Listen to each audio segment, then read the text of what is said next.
Hi, welcome to another episode of Biblio Files. This is the show on AADL TV, where each episode we choose one book topic to talk about. And today we are all picking books off the Pura Belpré Award list.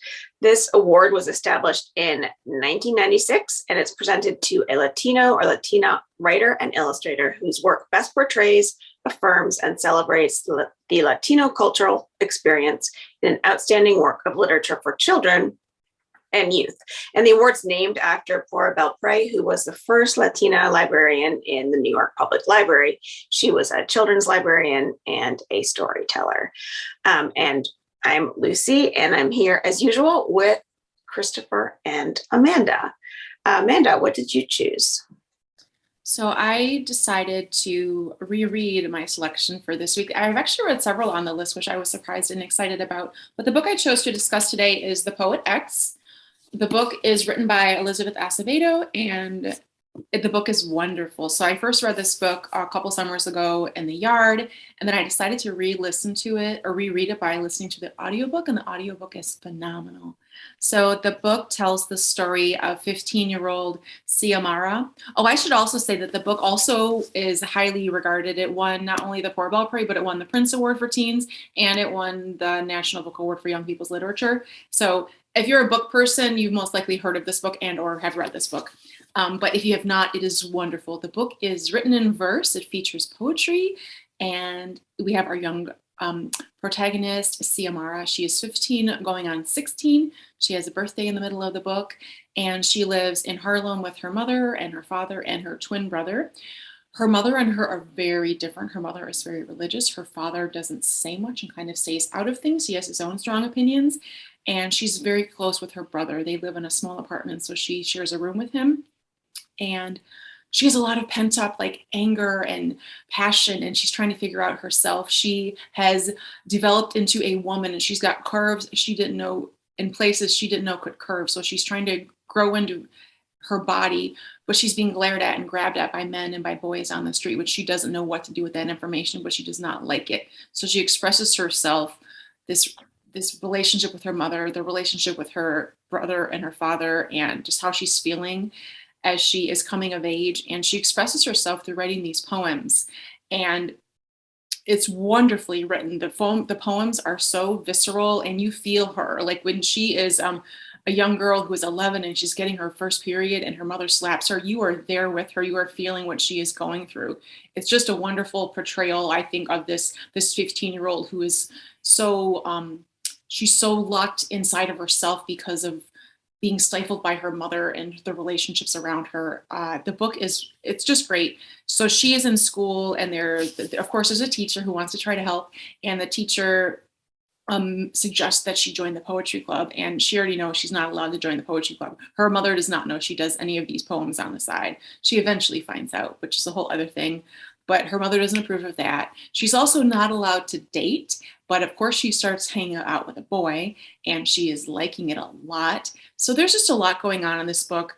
So part of it is her coming to terms with herself and how she's feeling, how to express herself. But she also knows something has to change within herself and with her relationship with her mother, so that she is able to express herself and do things she wants to do and help her mother realize that it's okay. She is not going to be the carbon copy of her mother.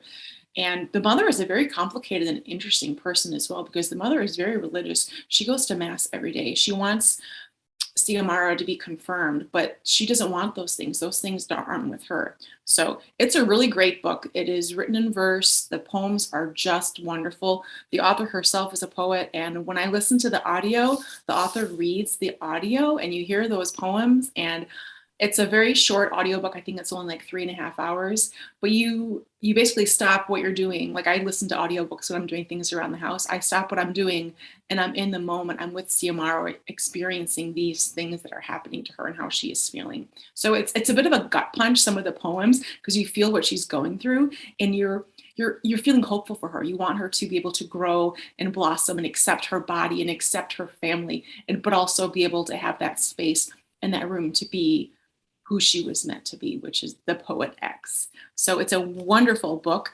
And yeah, that is The Poet X by Elizabeth Acevedo. Christopher, what did you read? Well, first, let me just say there were so many great books on this list, and I was really excited to be acquainted with this award. I actually hadn't heard of this before we chose it for Bibliophiles. So I love tall tales, not just Paul Bunyan, but I grew up reading about Mike Fink and Pecos Bill, and I was so happy to find this book, Doña Flor by Pat Mora, illustrated by Raul Calvon. And this is a classic tall tale about Doña Flor, who is gigantic, and she does all these classic American tall tale things. You know, she gets surprised and jumps up and bumps into the sun and gives the sun a black eye. And she travels all over, and her tortillas are large enough to be roofs for the people in the village, and the children use them to float down the river.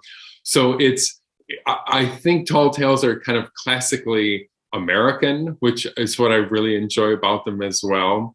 The story is great. Doña Flor is chasing after a puma that is causing a lot of trouble in town. And the illustrations are also wonderful by Raul Calvon, who has written a number of books on his own. There's something about the framing of his illustrations that I just love. I mean, look at that. You know, there's Doña Flor in the corner, and we see the puma, and we see the sun with a black eye. And the illustrations look like they were done with a kind of oil pastel, but there are these etchings in all of the illustrations to give kind of some other texture to the pages as well. So it's wonderful, and I was happy to read a picture book again. So that is Doña Flor. Lucy? Those illustrations look amazing. I really want to check that out. And Elizabeth Acevedo, I've read all of her books. I love everything she writes. So I'm so glad that you picked that and talked about her. The book that I chose is a young adult book called Furia, and it is by Shamile Sayed Mendez.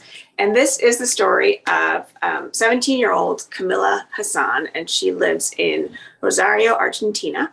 And her dream is to become a futbolista. Football is huge there. It is life there, but not for women and girls. So she kind of has two lives. She lives with her parents. Her mother has very narrow expectations for how her daughter should behave.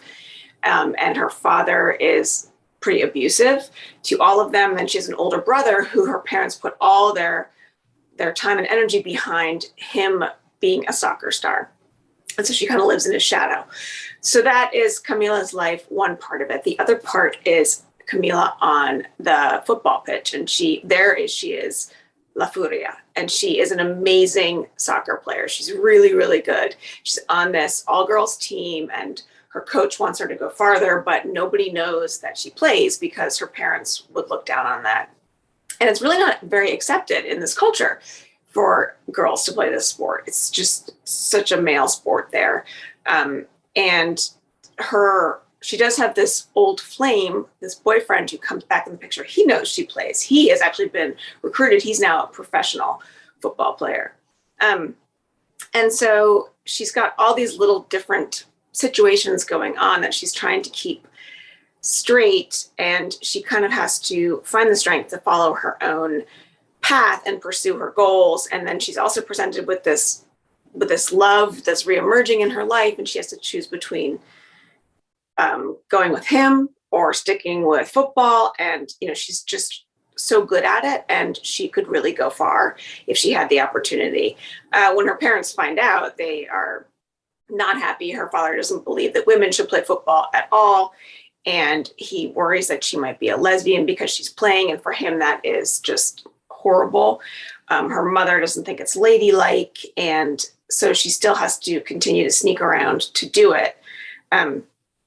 One of the parts that I loved about this book so much is the way that the writing pulls you into the story. I'm not a huge sports person. I don't follow professional soccer.